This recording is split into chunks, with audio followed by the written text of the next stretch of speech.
Hello YouTube, this is Zach, and today I'm going to be analyzing Jeff Satur singing Rain Wedding live. It's actually funny, I just finished stopping another Jeff Satur video, otherwise I'd say this is the first time I've heard him.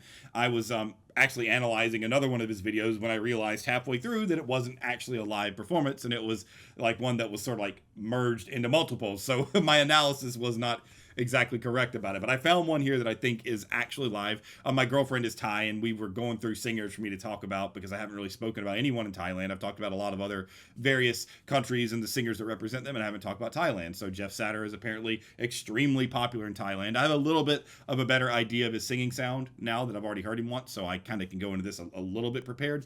If you've never seen my content before, I am an analyst. I'm not a reactor. This is the first time I've ever seen this, but I'm not gonna go and just make a bunch of smiley faces. I'm gonna try to teach you something about singing because that's what I do. I'm a teacher, so I'm not here to talk about emotions. I mean, I will every now and then, but most of the time I'm actually going to teach you some about singing. So anyway, this is Rain Wedding live by Jeff Satur. Let's do it.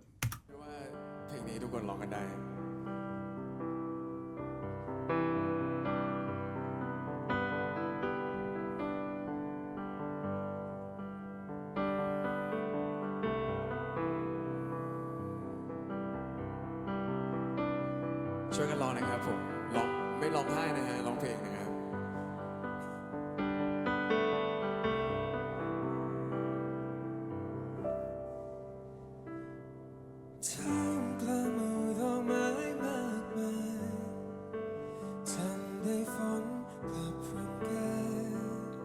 So interestingly enough, the last video that I talked about was one of his performances of Why Don't You Stay, and what I'm hearing in his singing sound is that he doesn't necessarily get a lot of full chord closure or vocal cord closure.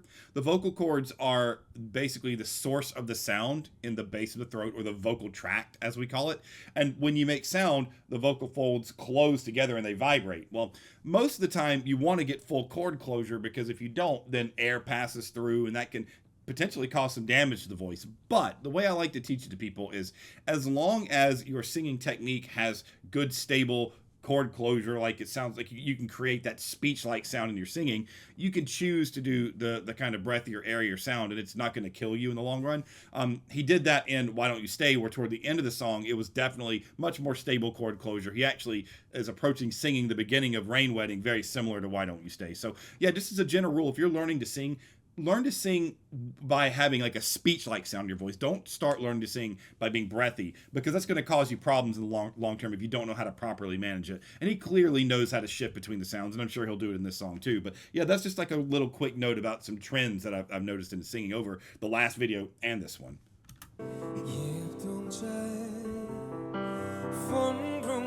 There we go. Yeah, so you can hear the voice more stable.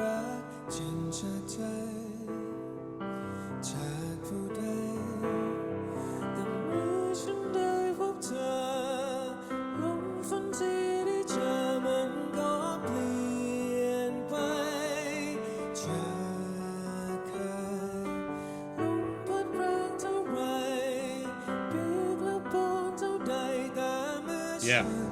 Yep. Yeah, so that's him moving in and out of his head voice to his chest voice and back and forth. And so the head voice is basically what we would call your M2 register, the register that sits above your chest voice, your speaking voice, or your modal register, M1. So you can hear him moving back and forth. He did that in the last video I was watching too. He has great control of moving in and out of that head voice into the chest voice. And you can hear on these lower notes he's singing now, you can hear more stability in the sound. It sounds a little more speech-like. So he is getting that chord closure. And that's what I'm basically saying. If you're trying to learn to sing, make sure that you can do this first. If you had to classify his voice type, I would say that he's like a lyric tenor, like a tenor with a lighter, more melodic sound, not a lot of heaviness, not a lot of weight on it, very sweeter, more gentle type sound is what I would say. Is a lyric sound for sure, but he's absolutely singing in the tenor range. Very good control over his head voice, excellent control of his head voice.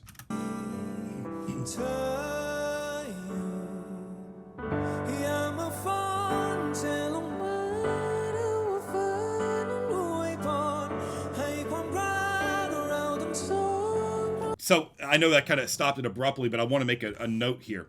if you listen to how he sings this melody, da da da da da da, he sings the same melody twice. And obviously I'm singing it an octave down because I'm a bass baritone. I'm not a tenor. But if you listen to da da da da da da, if he sings that same melody twice in a row, the first time he keeps it in, I think he goes into the chest voice only, and then the second time he sings the same melody in the head voice, which is an indicator that he's very good at navigating his passaggio. And the passaggio is the point where the voice moves from the chest into the head or the head into the chest. It's kind of that spot in the middle. Some people will call it the break or the bridge. I prefer the passaggio because it doesn't make it sound like it's something that something's breaking. You know, it's not. Passaggio is completely normal. So yeah, let me play these back for you and you can kind of hear what I'm talking about. Listen to the da-da-da, listen to that melody, and then listen to it. He'll sing it twice. Right here. I think it's right here.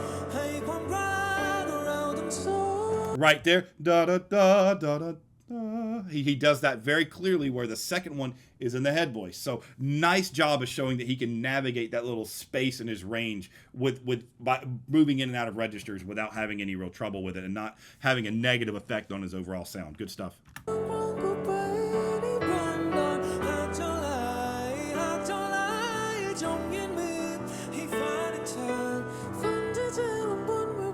Yeah, he's just moving all over the registers right now.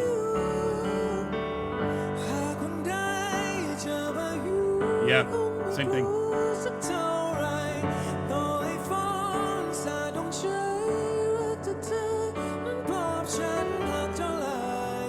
Yeah, excellent. Yeah, I know I sound like a broken record here, but the biggest hallmark of his voice is his ability to move in and out of his registers. A lot of people struggle so much with navigating that space. It's usually like 4 or 5 notes. Some people will use that as to talk about their mixed voice and stuff like that, you know. And so the mixed voice is kind of the space between the registers where you can kind of move between the two and choose whichever one you want. We kind of call that the mixed voice range. And a lot of people struggle with that spot in the voice a lot. And it's mostly because of the way that the muscles that control those sounds are kind of trying to interact and figure out how to take charge. And he does just such a good job of just saying, look, I can be at the low end of my passaggio in my head voice. I can be at the high end of my passaggio in my chest voice, or vice versa, whatever. I can do them interchangeably, no problem. So he's shown a lot of control of that. As far as teaching that type of thing, it's not a thing for beginners. You know, working on your mixed voice and like that quick navigation of the registers is not something that you want to start out doing. It takes a lot of practice, a lot of coordination, a lot of time to get right. But he's clearly showing an element of mastery of this, so it's really nice. Yep,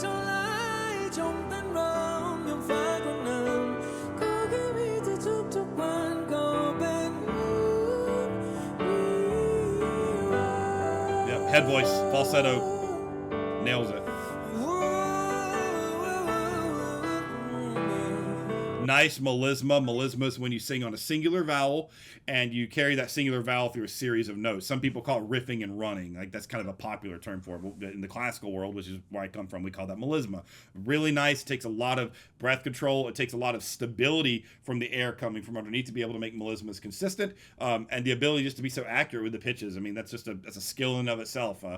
That's why people like the sound of it so much, because it clearly shows an element of agility and nimbleness in the singing voice. So it's pretty good.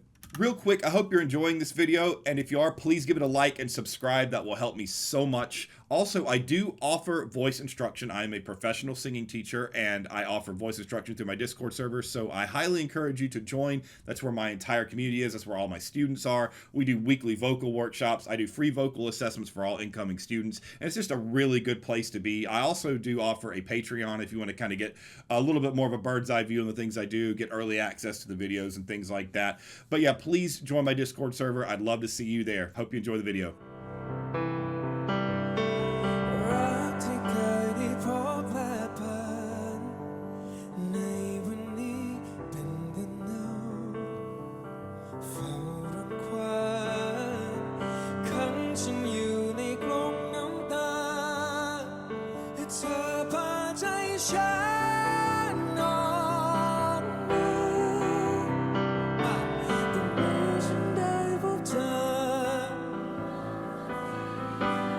One thing I really, really like about his singing is that he does such a good job of carrying the melody with his voice. Like, one thing I've found through a lot of Thai music that I've listened to so far is that melody and lyrics are kind of like the hallmark staples of the style of a lot of popular Thai music. And it's similar to that kind of in American and Western popular music too. But I think that there is a much more heightened emphasis on those two things in Thai music. The music tends to be pretty stripped down in terms of instrumentation, ornamentation, that kind of thing. Whereas, in a lot of Western music, you'll hear really bombastic series of instruments, lots of, different synthetic sounds and things like that. Well, here you've just got piano and voice, and the piano is a backdrop to the melody. It's serving as a backdrop to the melody. And I think that when you listen to these Thai singers, one commonality that I've seen from all the popular Thai singers I've listened to, and I can't think of all the names of them, but one thing that I find in common to all of them is that the predominant emphasis is the melody, and they're all such melodic singers. They're all so good at finding like really catchy, memorable melodies and holding, like making them just carry the song, and that's a huge it's a huge part of what makes people drawn to music. Like I'm a classical musician, and I've studied music basically my whole life. I like really complex technical stuff, and I understand that that's how I analyze music. That's how I analyze singing. That's why I'm a teacher. But to most people, the simplicity and the listenability and the melody and the words are something that's really important to people. And so I think that Thai music as a whole is a shining example of just taking, not simplistic as in primitive, but just simple musical ideas, turning them into beautiful melodic ideas, and letting that be what carries the songs. And it's really nice. It's a really drastic change of pace from what I am used to and what I study and what I typically listen to. And I think that's probably what makes Jeff Satur here such an effective singer. Thinking about Why Don't You Stay, I kind of had similar commentary about it too. He does such a good job of, he's got a strong singing voice, but more than anything, the way he navigates these melodies lets the melody be what carries the song along with his voice. So, and he does that because he's got good legato. In other words, he makes the lines really clean and even and consistent, and he doesn't oversing. Like it's never overly dramatic. He doesn't oversing at all. He keeps everything really balanced and even. And he doesn't seem like he's making the show all about himself. He's trying to let the song kind of carry itself through. So just really good sensitivity, really good musicianship.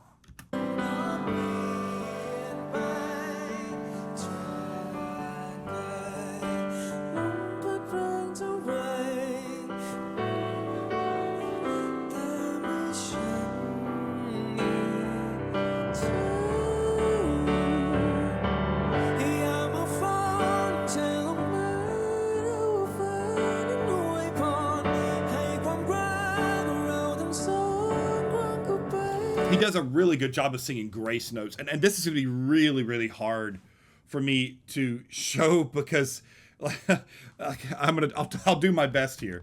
When you listen to these melodies, da da da da da da da da da da da da da. If you listen to him sing that melody, that da da, that's a grace note. That kind of quick drop off to a faster note that sort of creates this bluesy or like a sort of a poppy kind of effect. Like, let me see if I can point it out. I think I skipped it. Hold on.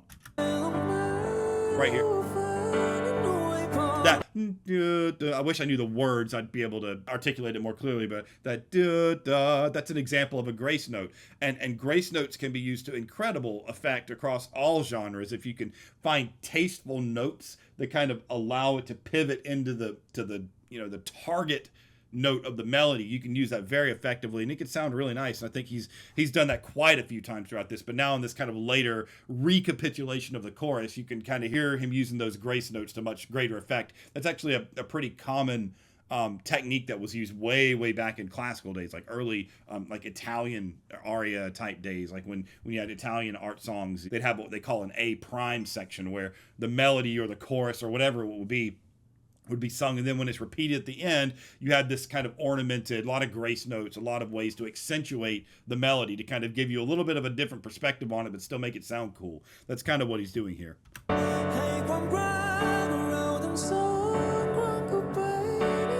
Right there. There. There. Yeah, lots of grace notes. Yeah, great head voice.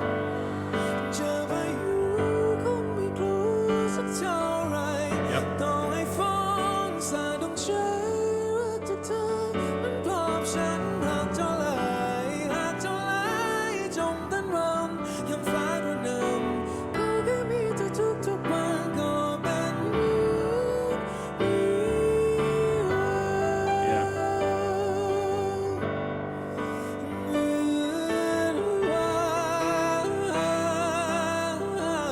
Yeah, nice control. Yeah, I'll let the song finish. I'll give my commentary.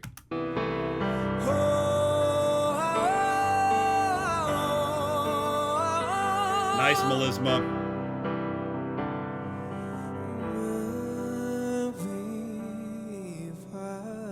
Yeah. Yeah. So if I had to give any kind of that's the end of it. Any kind of an overall assessment of his singing. Excellent control between the registers. Head voice to chest voice navigation is phenomenal. I mean, you can't do it a whole lot better than that in terms of staying in that space where the voice wants to move around. That's incredibly difficult to do, and he navigates that range of the voice about as well as anybody I've ever heard. Really good sensitivity to the melody. Really good sensitivity to the direction of the music. He doesn't oversing, but at the end of the song, he really kind of let it rip a little bit. He kind of got really stable chord closure. He had a very clear idea of what he was trying to do with the melody, and he had a lot of control over the way that he wanted to decorate the melody that he was singing. And so that takes a lot of practice. It takes a lot of understanding of what's going on in the music. It's very easy to ornament things and to sing wrong notes and it sounds bad. Clearly he'd mapped this out quite a bit, and he kind of had a very good understanding of the chords that are being played in the piano, which kind of notes fit in really well in those melismas. Really, really sensitive, good musician. I could tell that underneath this singing voice, there's just a very astute musician under it. So it's really nice.